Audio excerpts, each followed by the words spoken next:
गौसपुर का एक अहम खबर शामिल कंदा हलूं। गौसपुर मच्छी जे फार्म तां हथियारबंदनि तां मुबैना तौर 3 ॼणा अगवा थियल पुलिस पारां मुक़ाबले में बाज़ियाब करण जी दावा।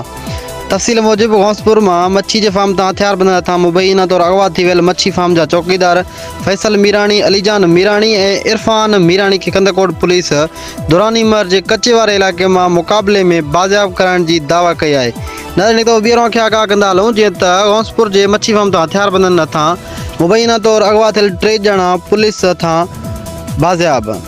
कंदकोट पुलिस मुक़ाबले में बाज़ियाब कराए वरिता। हर वक़्तु ख़बर खां आगाह रहण लाइ ॾिसंदा रहो KBK न्यूज़।